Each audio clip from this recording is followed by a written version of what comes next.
ఐదుగురు ఎమ్మెల్యేలు డుమ్మా, ఒక ఎమ్మెల్సీ సైతం బీఆర్ఎస్ ఎల్పీ మీటింగ్ కు గైర్హాజరు. కేసీఆర్ ఆహ్వానించిన నో యూస్, కావాలనే దూరమా, వ్యక్తిగత కారణాల, పార్టీ మారిపై జోరుగా చర్చ అంటే చూస్తా ఉన్నాం కదా. ఈడ ఐదుగురు ప్లస్ ఒక ఎమ్మెల్సీ ఆరుగురు అని రాశారుగా, వేరే దాంట్లో 9 మంది రాశారు. చదివి దాని గురించి మనం మాట్లాడదాం. పిలిచినా ఓ కేసీఆర్ పిలిచినా పోతారు. బీఆర్ఎస్ ఎల్పీ సమావేశానికి ఐదుగురు ఎమ్మెల్యేలు ఒక ఎమ్మెల్సీ గైర్హాజరు అయ్యారు.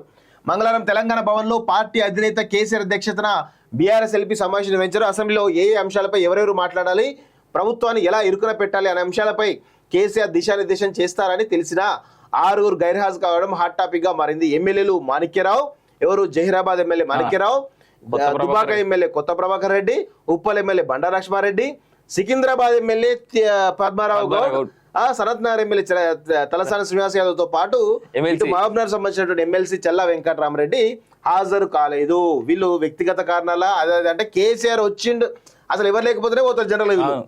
కేసీఆర్ వచ్చిండు పోలేదు అంటే వీళ్ళు ఖచ్చితంగా వీళ్ళందరూ కూడా కాంగ్రెస్ లో. పద్మారావు శ్రీనివాస్ గౌడ్ ఇద్దరు హైదరాబాద్ లో ఉన్నారు. నాకున్న ఇన్ఫర్మేషన్ పర్సనల్ గా, ఇక మిగిలిన సంగతి మనకు తెలియదు. అవును, తలసాని రెండోసారి హాజరు కాలేట. ఖచ్చితంగా రాసి పెట్టుకోండి, వీళ్ళెవ్వరు కూడా బీఆర్ఎస్ పార్టీ నమ్మే పరిస్థితి. బీఆర్ఎస్ పార్టీ మునిగిపోయే నావా. అది కూడా బీజేపీ కొంత ఎదిగితే, బీజేపీ ఎదగకపోతే ఎంతో కొంత బీఆర్ఎస్ సర్వైవ్ అవుతుంది, కానీ అధికారులకు మళ్ళీ వచ్చే అవకాశం అయితే లేదు. సో కేసీఆర్ నే పట్టించుకున్నటువంటి వీళ్ళు ప్రజల్ని ఇప్పుడే ఇంతమంది రాలే అంటే తర్వాత అందరు బిక్తూనే ఉంటారు.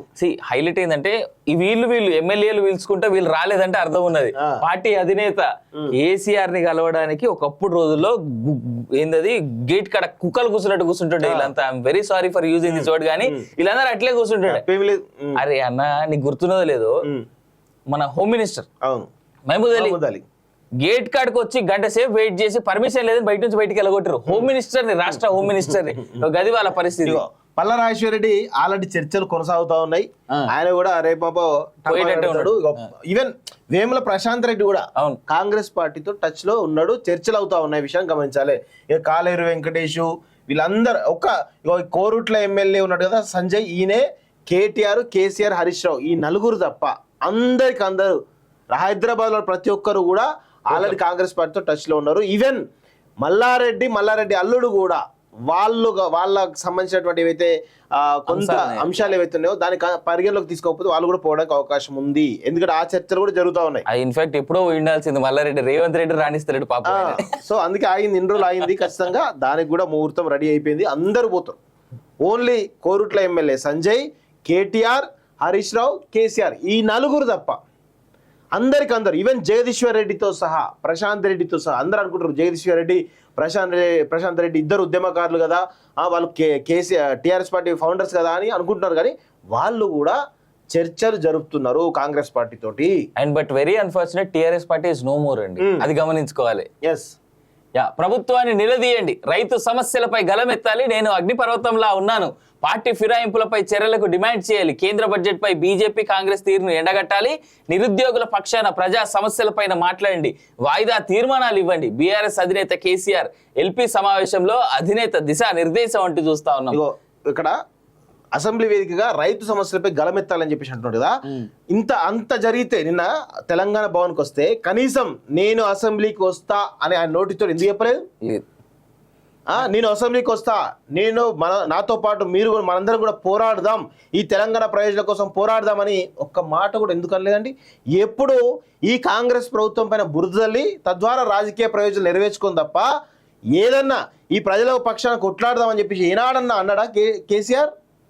ఆయన ఓడిపోతేనే తెలంగాణ ప్రజలకు, తెలంగాణ సమాజానికి కృతజ్ఞత చెప్పలేనాడు. తెలంగాణకు ఏం ప్రేమ ఉన్నట్టు తెలంగాణ పైన? ఐదుగురు ఎమ్మెల్యేలు డుమ్మా, ఒక ఎమ్మెల్సీ సైతం బీఆర్ఎస్ ఎల్పీ మీటింగ్ కు గైర్హాజరు. కేసీఆర్ ఆహ్వానించిన నో యూస్, కావాలనే దూరమా, వ్యక్తిగత కారణాల, పార్టీ మారిపై జోరుగా చర్చ అంటే చూస్తా ఉన్నాం కదా. ఈడ ఐదుగురు ప్లస్ ఒక ఎమ్మెల్సీ ఆరుగురు అని రాశారుగా, వేరే దాంట్లో 9 మంది రాశారు. చదివి దాని గురించి మనం మాట్లాడదాం. పిలిచినా ఓ కేసీఆర్ పిలిచినా పోతారు. బీఆర్ఎస్ ఎల్పీ సమావేశానికి ఐదుగురు ఎమ్మెల్యేలు ఒక ఎమ్మెల్సీ గైర్హాజరు అయ్యారు. మంగళవారం తెలంగాణ భవన్ లో పార్టీ అధినేత కేసీఆర్ అధ్యక్షతన బీఆర్ఎస్ ఎల్పీ సమావేశం నిర్వహించారు. అసెంబ్లీలో ఏ అంశాలపై ఎవరెవరు మాట్లాడాలి, ప్రభుత్వాన్ని ఎలా ఇరుకున పెట్టాలి అనే అంశాలపై కేసీఆర్ దిశానిర్దేశం చేస్తారని తెలిసిన ఆరుగురు గైర్హాజరు కావడం హాట్ టాపిక్ గా మారింది. ఎమ్మెల్యేలు మాణిక్యరావు, ఎవరు జహీరాబాద్ ఎమ్మెల్యే మాణిక్యరావు, దుబాక ఎమ్మెల్యే కొత్త ప్రభాకర్ రెడ్డి, ఉప్పల్ ఎమ్మెల్యే బండా లక్ష్మారెడ్డి, సికింద్రాబాద్ ఎమ్మెల్యే పద్మారావు గౌడ్, సనత్ నగర్ ఎమ్మెల్యే తలసాని శ్రీనివాస్ యాదవ్ తో పాటు ఇటు మహబూబ్నగర్ సంబంధించినటువంటి ఎమ్మెల్సీ చల్లా వెంకటరామరెడ్డి హాజరు కాలేదు. వీళ్ళు వ్యక్తిగత కారణాల అదే అంటే కేసీఆర్ వచ్చిండు, అసలు ఎవరు లేకపోతేనే పోతారు జనరల్. వీళ్ళు కేసీఆర్ వచ్చిండు పోలేదు అంటే వీళ్ళు ఖచ్చితంగా వీళ్ళందరూ కూడా కాంగ్రెస్ లో. పద్మారావు శ్రీనివాస్ గౌడ్ ఇద్దరు హైదరాబాద్ లో ఉన్నారు. నాకున్న ఇన్ఫర్మేషన్ పర్సనల్ గా, ఇక మిగిలిన సంగతి మనకు తెలియదు. అవును, తలసాని రెండోసారి హాజరు కాలేట. ఖచ్చితంగా రాసి పెట్టుకోండి, వీళ్ళెవ్వరు కూడా బీఆర్ఎస్ పార్టీ నమ్మే పరిస్థితి లేదు. బీఆర్ఎస్ పార్టీ మునిగిపోయే నావా. అది కూడా బీజేపీ కొంత ఎదిగితే, బీజేపీ ఎదగకపోతే ఎంతో కొంత బీఆర్ఎస్ సర్వైవ్ అవుతుంది, కానీ అధికారులకు మళ్ళీ వచ్చే అవకాశం అయితే లేదు. సో కేసీఆర్ నే పట్టించుకున్నటువంటి వీళ్ళు ప్రజల్ని ఇప్పుడే ఇంతమంది రాలే అంటే తర్వాత అందరు బిక్తూనే ఉంటారు. హైలైట్ ఏంటంటే ఈ వీళ్ళు ఎమ్మెల్యేలు పిలుచుకుంటే వీళ్ళు రాలేదంటే అర్థం ఉన్నది. పార్టీ అధినేత కేసీఆర్ ని కలవడానికి ఒకప్పుడు రోజుల్లో ఏందది గేట్ కాడ కుక్కలు కూర్చున్నట్టు కూర్చుంటుండే వీళ్ళంతా. I'm very sorry for using this word, కానీ వీళ్ళందరూ అట్లే కూర్చుంటుండే. అరే అన్న, నీకు గుర్తున్నదో లేదో, మన home minister Mahmood Ali gate కాడికి వచ్చి గంట సేపు వెయిట్ చేసి పర్మిషన్ లేదని బయట నుంచి బయటికి వెళ్ళగొట్టారు హోమ్ మినిస్టర్ ని, రాష్ట్ర హోమ్ మినిస్టర్ ని. గది వాళ్ళ పరిస్థితి. పల్లా రాజేశ్వరరెడ్డి ఆల్రెడీ చర్చలు కొనసాగుతా ఉన్నాయి. ఆయన కూడా రేపు ఈవెన్ వేముల ప్రశాంత్ రెడ్డి కూడా కాంగ్రెస్ పార్టీతో టచ్ లో ఉన్నాడు, చర్చలు అవుతా ఉన్నాయి. విషయం గమనించాలి. ఇక కాలేరు వెంకటేష్ వీళ్ళందరూ కోరుట్ల ఎమ్మెల్యే ఉన్నాడు కదా సంజయ్, ఈయనే కేటీఆర్, కేసీఆర్, హరీష్ రావు, ఈ నలుగురు తప్ప అందరూ హైదరాబాద్ లో ప్రతి ఒక్కరు కూడా ఆల్రెడీ కాంగ్రెస్ పార్టీతో టచ్ లో ఉన్నారు. ఈవెన్ మల్లారెడ్డి అల్లుడు కూడా వాళ్ళకు సంబంధించినటువంటి ఏవైతే కొంత అంశాలు ఏవైతే ఉన్నాయో దాని పరిగణలోకి తీసుకోకపోతే వాళ్ళు కూడా పోవడానికి అవకాశం ఉంది. ఎందుకంటే ఆ చర్చలు కూడా జరుగుతూ ఉన్నాయి. ఇన్ఫాక్ట్ ఎప్పుడో ఉండాల్సింది మల్లారెడ్డి, రేవంత్ రెడ్డి రాణిస్తాడు పాప. సో అందుకే ఆగింది, ఇన్ని రోజులు ఆగింది. ఖచ్చితంగా దానికి కూడా ముహూర్తం రెడీ అయిపోయింది. అందరూ పోతారు.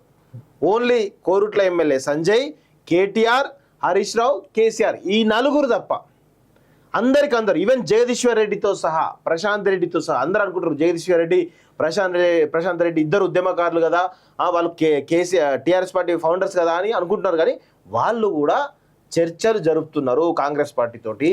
And but very unfortunate, TRS party is no more అండి, అది గమనించుకోవాలి. ఎస్, ప్రభుత్వాన్ని నిలదీయండి, రైతు సమస్యలపై గలమెత్తాలి, నేను అగ్నిపర్వతంలా ఉన్నాను, పార్టీ ఫిరాయింపులపై చర్యలకు డిమాండ్ చేయాలి, కేంద్ర బడ్జెట్ పై బీజేపీ కాంగ్రెస్ తీరును ఎండగట్టాలి, నిరుద్యోగుల పక్షాన ప్రజా సమస్యలపైన మాట్లాడండి, వాయిదా తీర్మానాలు ఇవ్వండి. బీఆర్ఎస్ అధినేత కేసీఆర్ ఎల్పీ సమావేశంలో అధినేత దిశా నిర్దేశం అంటూ చూస్తా ఉన్నాం.